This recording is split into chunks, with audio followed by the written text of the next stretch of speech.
부가가치세 신고서 메뉴에 대한 영상은 부가가치세 신고 내용, 그리고 기능 이렇게 총 2편의 영상으로 나누어서 제작이 되었습니다.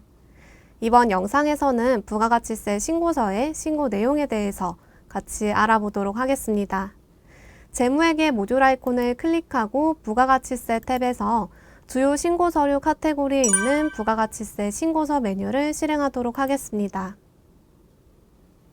부가가치세 신고서는 일반과세, 간이과세, 그리고 사업장 명세 이렇게 3개의 탭으로 구성이 되어 있는데요. 간이과세 탭은 회사 등록에서 구분이 개인일 경우에만 보여지고 간이과세자에 해당하는 개인 사업자가 작성하는 화면입니다.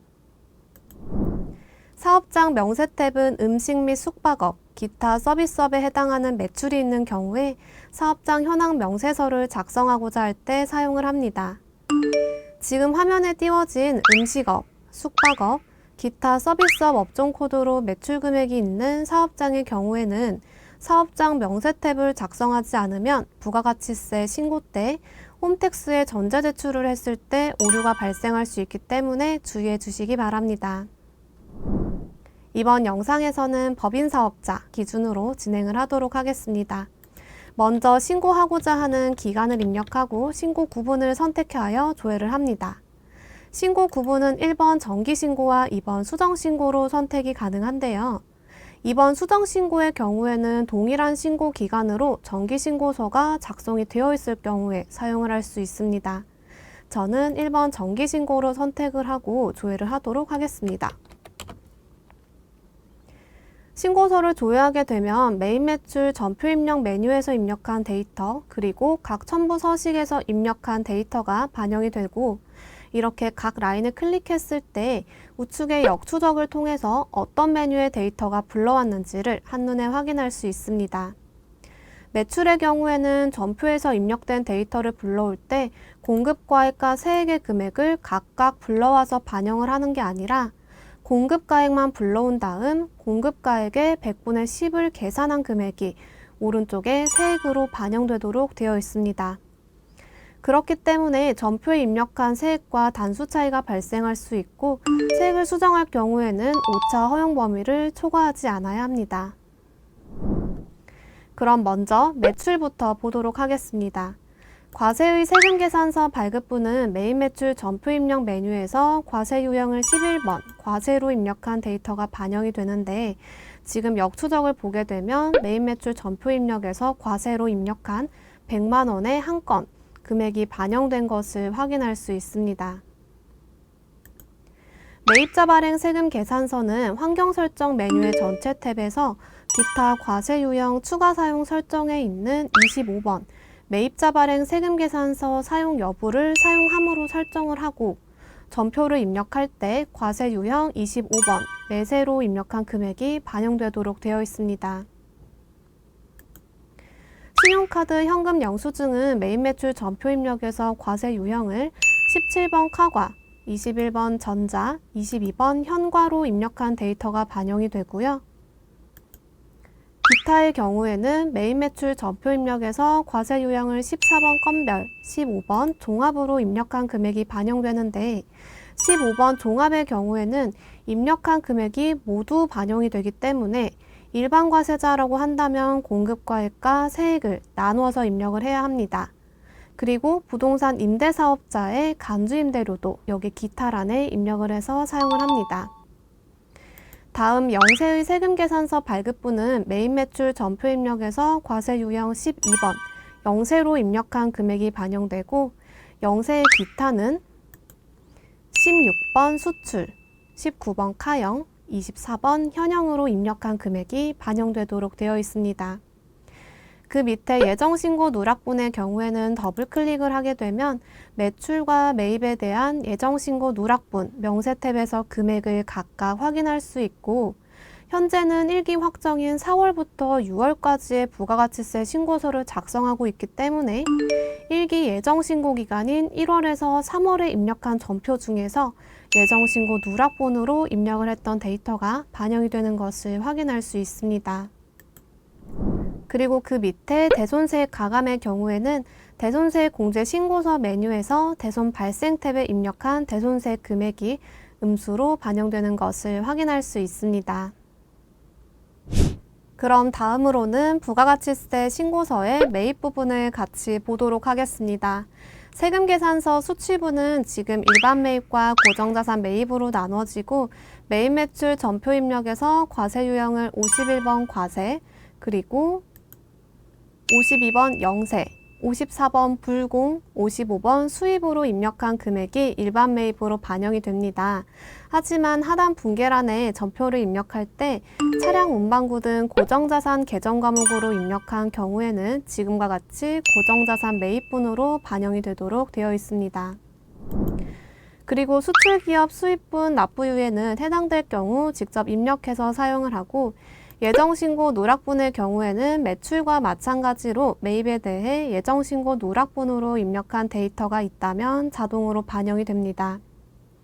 매입자 발행 세금 계산서는 환경 설정 메뉴에서 기타 과세 유형 추가 사용 설정 옵션에서 64번 매입자 발행 세금 계산서 사용 여부를 사용함으로 설정을 하고 그리고 매입 매출 전표 입력에서 전표를 입력할 때 64번 과세 유형인 매세로 입력했던 데이터가 반영이 됩니다.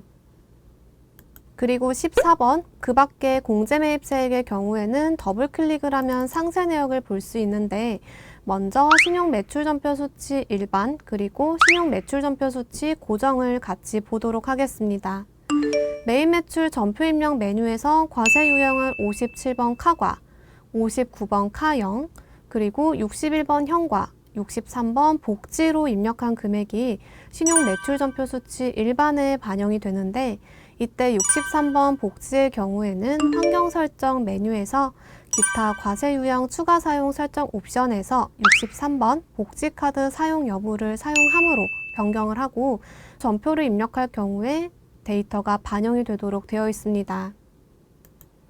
그리고 신용매출전표 수치 고정의 경우에는 신용매출전표 수치 일반으로 반영되는 전표 중 세금계산서 수치의 고정자산 매입분과 동일하게 하단 분계란에 고정자산 계정 과목으로 전표를 입력했을 경우에 데이터가 반영이 되는 것을 확인할 수 있습니다.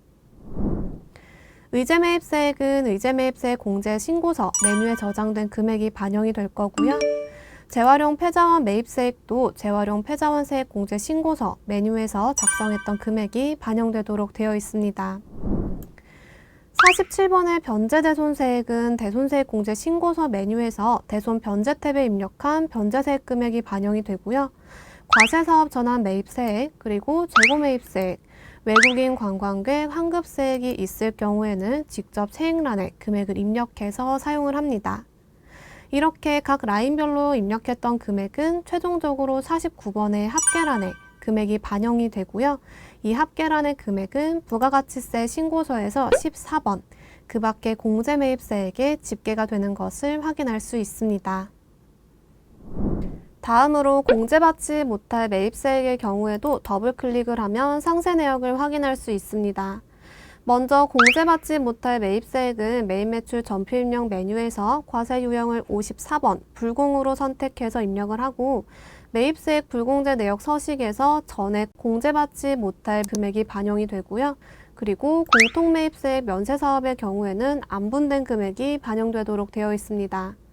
그리고 대손 처분받은 세액은 매입매출 전표 입력에서 마찬가지로 과세 유형을 54번 불공으로 선택해서 입력을 하고 사유를 7번 대손 처분받은 세액을 선택했을 때 반영이 됩니다.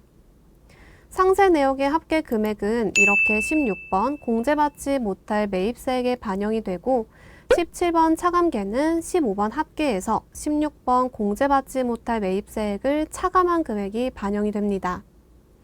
그리고 그 밖의 경감 공제세액의 경우에는 더블클릭을 하면 마찬가지로 상세 내역을 볼 수 있는데 전자신고 세액공제부터 기타까지 공제받을 항목이 있다면 직접 입력을 해서 반영을 합니다. 신용카드 매출전표 등 발행공제계는 매입매출 전표 입력 메뉴에서 과세 유형을 17번 카과, 19번 카영, 21번 전자, 22번 형과, 그리고 24번 현형으로 입력한 금액이 자동으로 반영이 되지만 법인은 공제 대상이 아니기 때문에 지금과 같이 금액만 반영을 하고 개인의 경우에는 자동 반영되지만 올바른 세액이 반영되었는지는 꼭 확인을 하고 만약 금액을 편집해야 된다라고 하면 세액란에서 직접 편집을 해서 사용을 합니다. 다음으로 소규모 개인사업자 부가가치세 감면세액을 같이 보도록 하겠습니다. 2020년 코로나 바이러스 감염증으로 인한 소상공인의 경제 회복을 위해서 소규모 개인사업자의 부가가치세 납부세액을 간이과세자 수준으로 감면받을 때 작성을 했죠. 하지만 이 부분은 2020년에만 한시적으로 적용이 되었기 때문에 2021년부터는 입력하지 않습니다. 예정신고 미환급세액은 예정신고 때 일반 환급금액이 있었다면 일반 환급금액을 입력하고 예정고지세액은 해당 과세기간 중에 예정고지된 세액을 입력합니다. 다음으로 사업 양수자가 대리납부한 세액은 사업의 양도에 따라 그 사업을 양수받는 자가 그 대가를 받은 자로부터 징수한 부가세를 대리납부 신고서와 함께 국고에 납부해야 하는데 이런 경우 사업 양도자의 부가세 신고 시 해당 란에 양수자가 대리납부한 부가가치세액을 적습니다. 24번 매입자 납부특례에 따라 납부한 세액은 사업자가 금 관련 제품 또는 구리 스크랩이나 철 스크랩 등의 사업이 있을 경우 매출자가 매입자로부터 부가가치세를 직접 수령하는 게 아니라 스크랩 전용 계좌에 입금을 하면 금융기관을 통해 국고에 납부가 되고 이때 국고에 납부된 부가세 세액을 입력합니다. 다음으로 신용카드 업자가 대리납부한 세액을 보겠습니다. 일반 유흥주점업, 무도 유흥주점업을 영위하는 특례사업자가 부가세가 과세되는 재화 또는 용역을 공급하고 신용카드 업자로부터 공급 대가를 받은 경우 신용카드 업자는 특례사업자 대신 부가가치세액을 납부해야 하는데요. 이렇게 신용카드 업자가 국고에 납부한 부가가치세액이 있다면 특례사업자의 부가세 신고 시 해당 금액을 직접 입력합니다. 가산세의 개는 더블클릭을 하게 되면 가산세 명세를 볼 수 있고 해당되는 항목이 있다면 직접 입력을 해서 반영을 합니다. 이렇게 입력을 하면 차가감 납부세액 또는 환급받을 세액이 계산되어 반영이 됩니다. 그리고 총괄납부 사업자가 납부할 세액은 사업장이 총괄납부 사업자이고 본점인 경우에는 사업장별 부가세 납부환급 신고명세 서식을 작성하고 부가세 신고서 메뉴에서 불러오기를 하게 되면 금액이 자동으로 반영이 됩니다. 부가가치세 신고서의 신고 내용에 대한 영상은 여기까지입니다. 그럼 저는 다음 영상인 부가가치세 신고서의 기능에 대한 영상으로 다시 돌아오도록 하겠습니다. 영상을 시청해 주셔서 감사합니다.